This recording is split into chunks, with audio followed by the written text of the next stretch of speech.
What's going on? Welcome back to the Moair podcast. Today's guest is Brian Screws. Brian is a pilot from South Georgia. He's a private pilot. He does this just for fun, and he also serves his community.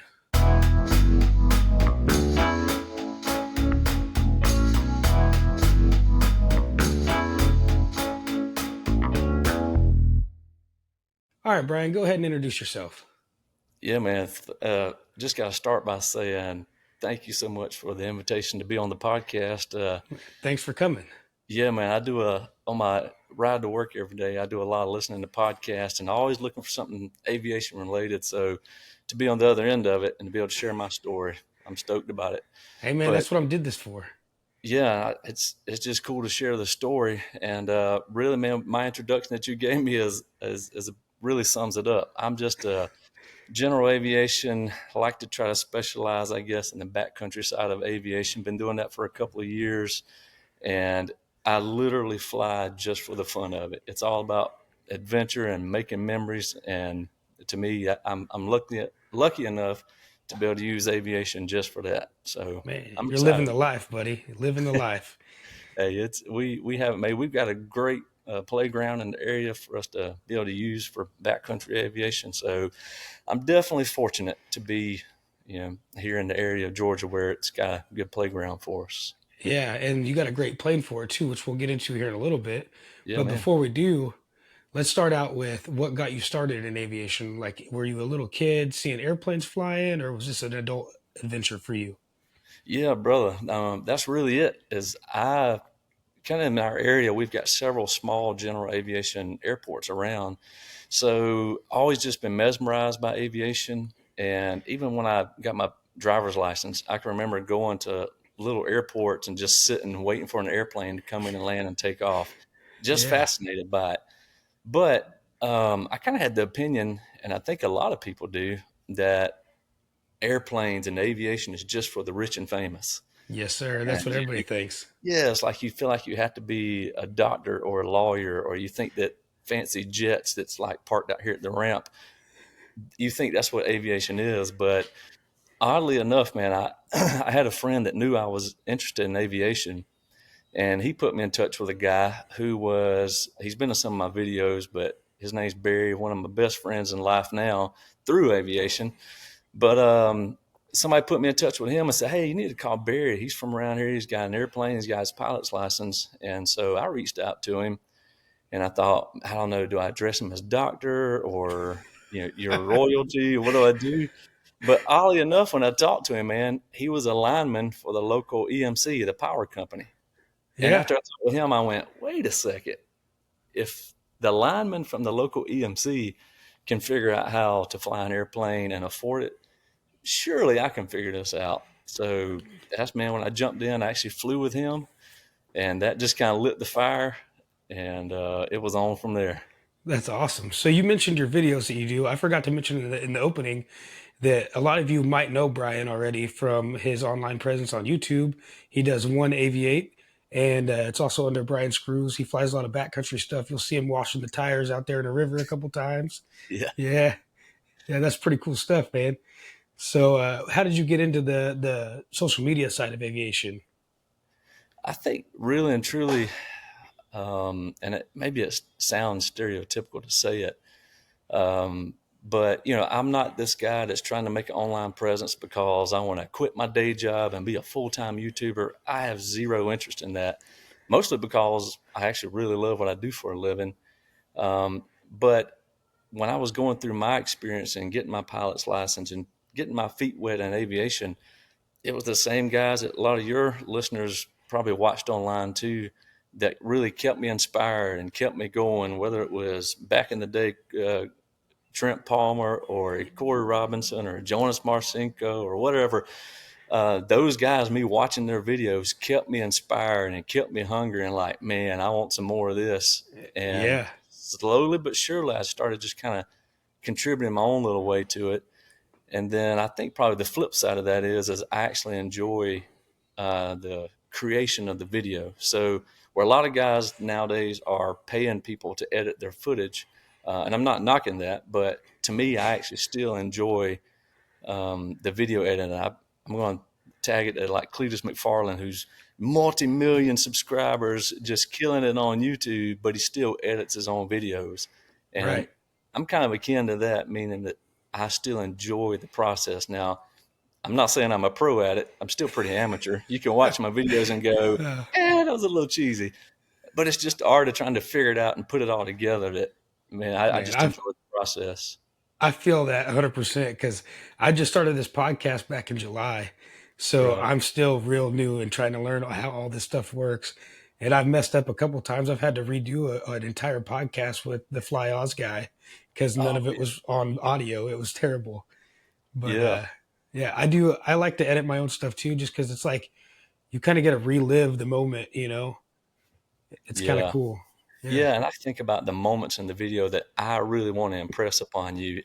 I don't want to leave it necessarily up to an editor to hope they pick that up or the hope that they get the moment right that I was trying to convey to you. I like just being in control of that and kind Yeah. of create my own little art piece. Yeah. So I enjoy that. And like you said, I've had some videos where, man, where it was fantastic. Got back to the hangar and realized I never turned the camera on or the audio cable was loose, so there's no audio. It's like, amateur hour at its best, but having fun with it nonetheless. But I think probably the ultimate goal of that, or probably the trophy to that, is every once in a while you'll find someone that you'll meet them, whether it's the wildness of maybe they recognize you in the crowd, or they purposely run up and meet with you, and they find out that, man, I was an aviation enthusiast before, but had never flown, and I watched your videos and it got me fired up. Or I've had several guys that are like, "Hey, man, I hadn't flown. I've been a rusty pilot for 20 years, but watched your videos and it got me fired up. Now I'm back flying again." And Heck that yeah. point where you go, all the hours going into a 10-minute YouTube video probably are worth it. So that's a cool Yeah. experience. That's awesome, man. Yeah. I really like watching your videos. Some of the stuff you do is great. The area you're flying is beautiful. Yeah, And I really like, you don't add any kind of frills to it really. I mean, your videos are awesome, but they're pretty raw. Like right. what you feel is what we get to see, and if you know what the airplane feels like, you can kind of feel it in the video too, you know. Yeah, man. There was a time when I thought I wanted to try to be really polished with it and try to learn some really cool camera skills, but and that's a lot of skill in that. So I respect people that can do it. If I had the camera skills of Peter McKinnon, then that would be awesome. Um, but I don't. And but I like would say that if you come flying with me and you jumped in the airplane with me and we went down to the river and landed at a sandbar, I'd want you to go, yeah, this feels familiar to me. Yeah. So I know some of my videos sometimes are a little rough, but I think there's room in the YouTube world for some not overly cinematic, aviation content. But Yeah. we'll give it a shot. Yeah, man. Hey, that's actually what I was going to talk to you about too. I watched a video of you landing on a sandbar, stepping out, having a cup of coffee in the early morning. Man, that looks so relaxing. And just like you get to reconnect with nature at that point. It's like your time. Yeah, it's so crazy as from doing social media, as you have to be careful not to. It's like I could relive the same flight over and over and over and over, but you have to be careful for your viewers that, like we have this one bar, Kenneth's bar, I land on a lot because mostly it's the one that pops up is available the most once the river starts falling down. But it's just a great bar to land on. It's peaceful, it's quiet, it's smooth. So I find myself going there a lot. And I go, I could fly there to that sandbar and land every Saturday morning and drink a cup of coffee and being happy and content. I do realize that all the viewers don't always want to go land on Kenneth's bar and drink a cup of coffee, but it's just doing that balance. But you're right, man. Just landing out here on the sandbars, just enjoying a cup of coffee right as the sun rises. I don't want to over sensationalize it, but I have to admit it's pretty dang awesome. Hey, man, that's what general aviation is all about. You have Yeah, the freedom to go out and enjoy the world, whether that be 5 minutes from your house or whether that be all the way across the United States. You can yeah, do it, you know. yeah. So, It really is, and that's the things that you hope that your online presence kind of helps portray to people is that there's a whole nother adventure or world or a different perspective that you can see the world out there that only aviation allows you to experience. So I hope through whether it's my online presence, your online presence, or whoever, that the goal is we're introducing people to aviation that don't know that it's even available to them. That for Right. people just like me that are going around thinking, "Man, I wish I was a doctor so I could go fly an airplane." You go, "Nah, this redneck guy who's in law enforcement from Georgia figured out a way to fly airplanes." So you don't have to be a doctor. You don't have to be a lawyer. I mean, look at me. You don't have to be great looking. You just have to have the willpower to jump after it and keep going. You know? Yeah, no, I totally understand that. And that was one of my very first things I wanted to get across to people with this podcast is that aviation isn't just for the rich and wealthy. It's a community out there that's for everybody. You just have to want it. I mean, somebody's Yeah, going to help you get there. You just got to want it. yeah, that's exactly right. If So, you've got it's a aviation to me. Now, if you're, again, no disrespect to these people, but if you're a trust fund baby and money's no option, hey, kudos to you. I'm proud for you. But for the, majority of people where that's not the case, aviation really is a good life lesson for you. And it teaches you if you want something, if you'll buckle down, make it a priority, and make the sacrifice, it is obtainable. Like it is something that you can obtain. You just have to buckle down, make it a priority, and just keep chopping, keep working after it. yes, sir.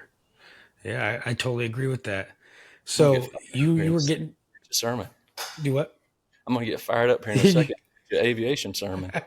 Hey, preach it out, man. That's what we're here for. Yeah. So you started your aviation journey as an adult, as far as like actually getting in and flying the airplanes. Did you Yeah. ever ride in an airplane as a child, like general or commercial? No, I did not fly in any airplane, not even commercial, until I was an adult.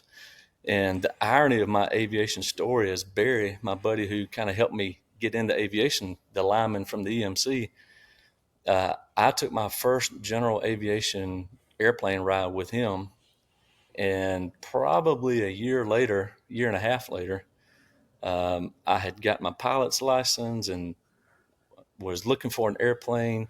Didn't really know at the time. Yeah, I learned to fly in a Cessna. Barry owned a Cherokee 180, and he called me out of the blue one day. He's like, "Man, are you interested in?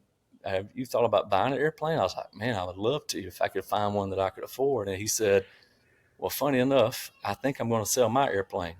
So, point being, the airplane that I took my first general aviation airplane ride in that kind of lit the fire for me was my first airplane that I was able to purchase. So it kind of come all full That circle for me. that is awesome, man. That doesn't Yeah. happen a whole lot, but that's really cool. Yeah, Yeah. it was kind of surreal to see it happen. So I've got my first, couple hundred hours under my belt flying that same Cherokee 180. And that was the airplane really where my YouTube channel kind of started. I still go back some days now. The kids were flying with me and they were super young. So it's really cool on a selfish side just to go back and look at those videos and say, golly, man, look at the memories we made. And yeah, if for no other reason, one day my YouTube channel will be a encyclopedia of our adventures as a family that I can look back on. And that's got to be worth a Yeah. lot.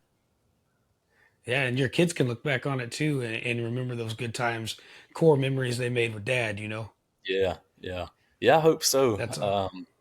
I think, sometimes my wife and I would kind of kid about our children that, growing up, if my dad had said, "Hey, I just bought an airplane," I would have been, "We won the lottery, what?" And my kids are gonna they grew up with dad having an airplane going flying, so I don't know that they always understand to me the what that means, but I'm hoping as they get continue to age and they look back over the memories we made and they start becoming more adventurous, that hopefully one of them get the aviation bug and jump on board.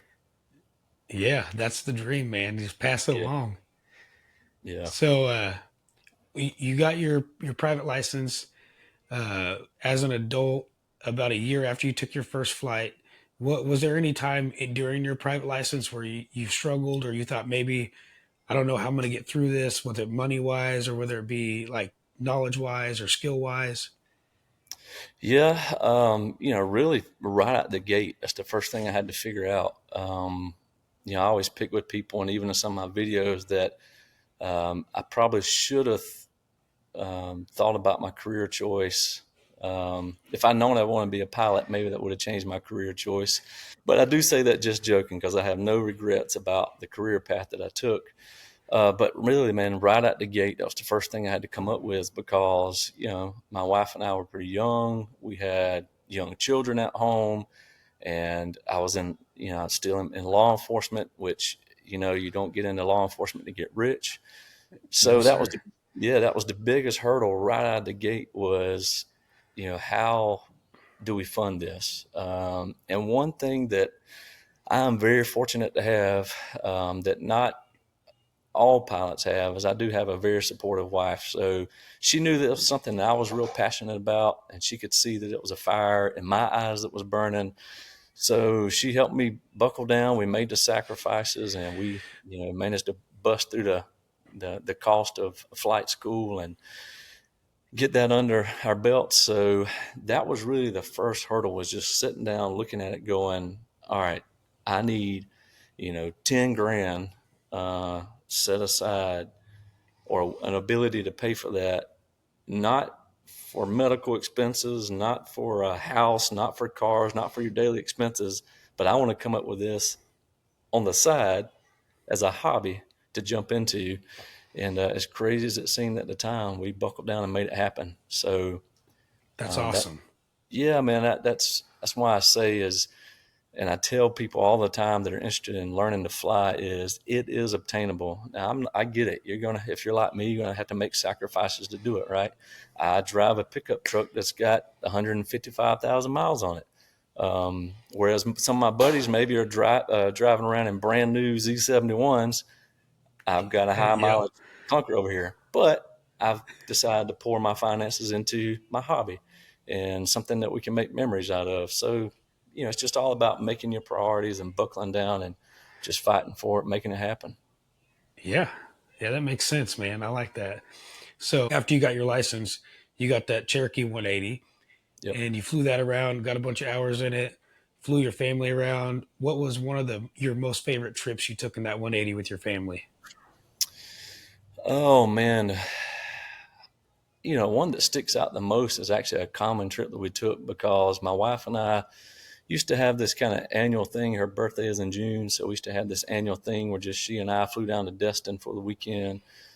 And we've been to the mountains, but as crazy as it is, the most probably memorable flight that I remember taking in the Cherokee is Eric and I took the twins. So our youngest kids are twins, Emma and Riley, and they were, gosh, I don't know, 4 or 5 years old at best, probably even younger than that, I guess now. But we went down to St. Simon's Island. For us, that's only about an hour's flight to get to the coast, and it's beautiful. The Golden Isles, the coast of Georgia is very beautiful terrain, and there's an airport you can land at that's got great restaurant right outside of it. But as we were kind of doing a coastline tour, that was one of those flights where my kids are actually engaged, like looking out the window. Oh, look at that lighthouse! Look at that lighthouse! And one of the kids thought they saw a shark. It was that sightseeing where they looked out the window and they were really eating this airplane flight up by, pointing out things on the ground. And out of all the adventures we've taken, that's the one that literally sticks out in my mind, because I think as a dad, it was that proud moment of going, yeah, they're enjoying aviation. This is what it's Yeah, about. So, and in my Cherokee 180, that's one of my top trips. that's awesome, man. That sounds like a great time taking the family down to the coast and everybody having a good time.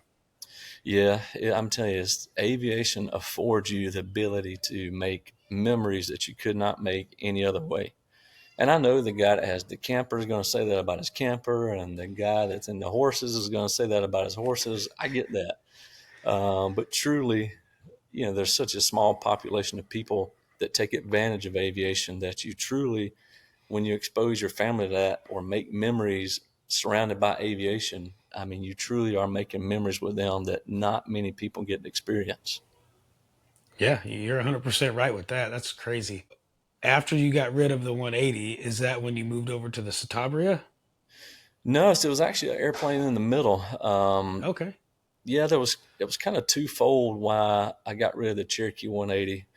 One reason is Eric and I, we have four kids, so a four-seat airplane, even with the kids, really couldn't fit the family. Right. But by this time, in a combination of finding the backcountry aviation genre on YouTube and discovering that holy cow, you can land airplanes in fields and on gravel bars and things like that. As somebody that really enjoys aviation, or excuse me, as somebody like me that really enjoys adventure, that part of aviation really stuck out to me. And on the flip side of that, that was really right around the COVID era where, shortly after that, the aviation market went through the roof. I mean, Oh it's yeah. just stupid money what people were asking for airplanes. And I thought, at the time, my brain was thinking, hey, one day I want to be able to afford a Cherokee 6. And I can't do it now, but what I have is not quite big enough for the family. So I'm going to sell it now while the market's really high, and then at the time, I was thinking, in the next 2 or 3 years, the economy is going to crash, and I can buy, a Cherokee 6 for $50, and we'll call it a day. Yeah. That didn't quite work out. I did, sell my Cherokee 180 and was able to do pretty well on the sale of that aircraft. But then I used that. I was like, well, I can't afford a Cherokee 6 yet. But man, this is a perfect opportunity to find kind of an entry level way into backcountry flying. So my first introduction to backcountry flying was I bought an Avid Flyer, Yeah. and an Avid Flyer is basically the grandfather to the Kit Fox. You had two guys that built these airplanes together that people know as Avids or Kit Fox now, and they had a disagreement. Long story short, they split. One became Avid, one became Kit Fox. The Avid guy said, hey, I'm not interested in the commercial side of things, and just kind of built some kits for his friends and local people. And the aviation and the Kit Fox guy, took it and commercialized it and continued to grow it and sell it to what it is today. So that was a long way of saying my backcountry, um, I guess, training wheels was an Avid Flyer, and it was an outstanding aircraft. It was small. It's advertised as a two-seater, which really is like a seat and a half, or me and a child. And it had an 85 horse Jabiru engine on it, and had flaperons on it. But it was an inexpensive way to get into backcountry flying, and I did. I took that thing and flew a couple hundred hours on it, and started landing sandbars and just flying backcountry strips. It's just me and the little old Avid Flyer, and That's awesome. yeah. So I took it, got plenty of hours in it, got really comfortable in it. I mean, I could fly very confidently in that aircraft. And then I just kind of got to a point where I was like, all right, I'm ready. I'm sold on the backcountry side of aviation. I pretty much wrote off the whole Cherokee 6 mindset. This backcountry style of aviation is exactly what spoke to me and my adventurous side. But I needed something a little bit bigger. I wanted something that if you wanted to come flying with me, that I could put you in the back seat, or if I wanted to take camping gear and go on a 2 day camping trip, that I had room to take a cooler and a tent or whatever the case may be. So that's when I sold the Avid Flyer, and then April of this year picked up the Citabria. Nice. So now you can take two adults and still have plenty of fuel. Yep. So now I've got enough room that you and I can go in there, put enough fuel to, go on a backcountry hop here in South Georgia, and really, just yesterday I took a buddy of mine flying for the first time. Where he's flown plenty before. He's a retired Air Force pilot and now flies for the airlines, but he had not been in South Georgia on our rivers yet. So I was able to throw him in the back seat. We went and landed the sandbar. And Heck before yeah. Avid, that was not possible. Right. So you introduce somebody to a whole new side of aviation because they're used to, long runways, all paved, that kind of thing. Yeah, yeah, and he's really kind of owning in what his next aircraft purchase is going to be, and um, he definitely wants to be in the backcountry arena. And so, if nothing else, we got him a good South Georgia river experience under his belt. Showed him what the O320 and the Citabria is capable of, and maybe that plants a seed. We'll see. Yeah, he's ready to go low and slow now. Yeah, that's right. You'd be surprised at how many military pilots get out and want like a Cub or Yeah. a Highlander or whatever a backcountry type aircraft because they want to do the low and slow flight. Yeah, man. That's what's so funny. And he and I were talking about this yesterday, but here in Vidalia, we have a private golf course. It's in a town nearby. But this is the I guess the more popular airport that all the rich people fly into with their jets. So the point of that is sometimes here in Vidalia, my home base, there's a lot of jets parked up front. But these guys who've been flying these corporate jets will get out, even when I had the Avid Flyer, and now they've got these fully glass panels and these private jets, and they come look at the Avid Flyer, and all I had was a handheld radio, airspeed, an altimeter, and RPM through an engine monitor, and that was it. Like the panel was Bare almost bones. existent. Yeah, very bare bones. But they would come sit in the Avid and go, "Man, this is what aviation is about." And it was Yeah. so funny to hear those guys because they say, "Hey, man, this jet, you do your flight plan, you take off, pull it back, hit the button, and it flies itself." Whereas, general aviation as a whole, but really this backcountry style aviation and really stripped down in something like the Avid Flyer, it's all about stick and rudder, and you have to fly the plane. There's no assistance from a computer. It didn't even have trim, so it was like you flew the airplane from cranking it up to turning the engine back off. So it's really cool to see those guys that fly such a, in my opinion, such a wildly capable airplane to go, oh no, man, we want to get this Avid Flyer. This is what we want to fly. They want to get back to the fun side of it, man. Yeah, absolutely, Not absolutely. that they're not having fun, but you're having the free fun where you get to do whatever you want. Yep, that's exactly right. And I think that's really what I enjoy probably the most about backcountry style aviation is because it's all true stick and rudder flying. I get bored real easy, sometimes to a fault, but backcountry aviation is such a challenge. Whether it's you're talking about managing your airspeed like down to a T, being really comfortable in slow flight, or being able to hit your mark on a bar within 20 feet every single time. Not that I do it perfectly every time, but it's the challenge of trying to do it perfect every time.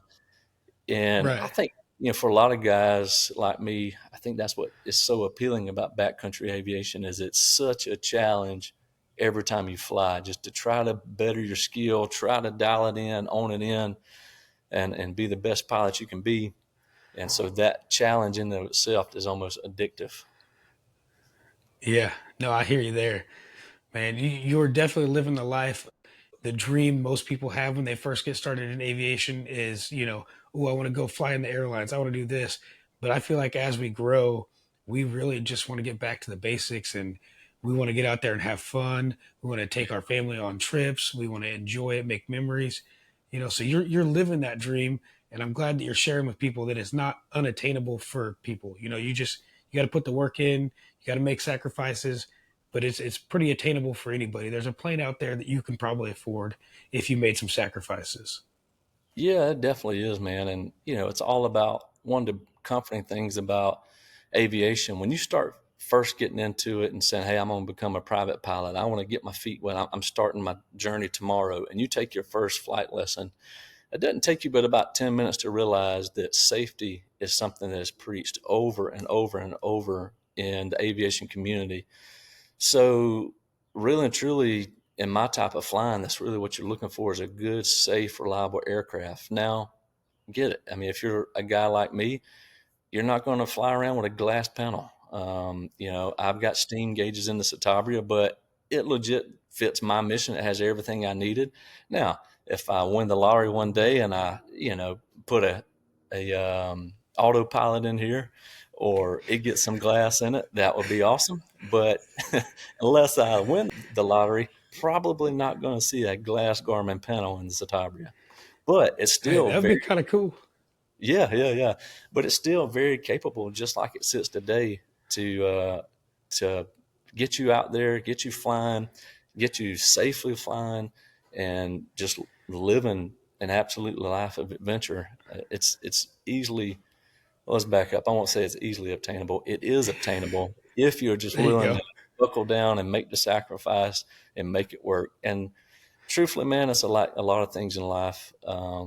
If you want it bad enough, you'll typically find a way to make it happen. And aviation is, real similar to that. Yes, sir. Yeah. I'm going to end this with the same question that I ask everybody else.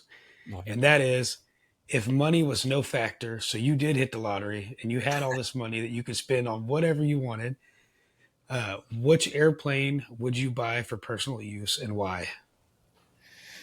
So, if money was no object, there are two aircraft that I think that I would want, and I say think because I have not flown either one of these. So this is purely based off of other people's experience.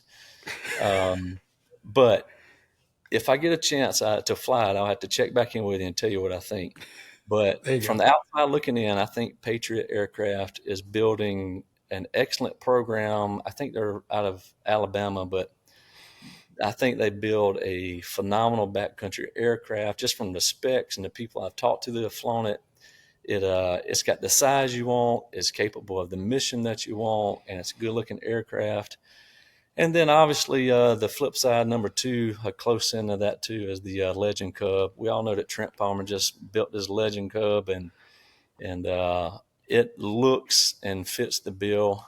I enjoy backcountry, and a lot of people relate that to stole flying, and it is. But I don't really have a lot of interest in doing stole competitions. So I want an airplane that's light enough to get up and down off the bars without me, getting really worried at the end of it. But I'm not necessarily trying to win a stole competition either. So much like Trent would tell you is, um, you know, I'm not looking for a stripped down, the lightest airplane that exists. But I think to answer your question is a Legend Cub or either Patriot Aircraft's new Cub style plane. One of those two, I put it down on my list. I want to fly both of them so I can check back in and tell you which one I pick out of that. There you go. Yeah. Once you fly both of them, you let me know which one you actually chose. Yeah, yeah, Oh, that's awesome. Yeah, those are both great airplanes. Uh, and like you said, you don't want a stripped down version that's super light like the Yeehaw that Steve Henry right. flies, but you also want something that you're not going to get your tires wet unless you want to get your tires wet. Yeah, yeah. I could not have said that any better myself. Yes, sir. All right, guys. Well, go ahead and check out One Aviate Brian Screws on YouTube. He's also got Instagram and Facebook and all that stuff, but his primary is YouTube. So go Yeah. check him out on there, follow him, like him, interact with all of his stuff. That way he can keep putting out stuff for everybody. And as always, success starts with a positive attitude. Amen.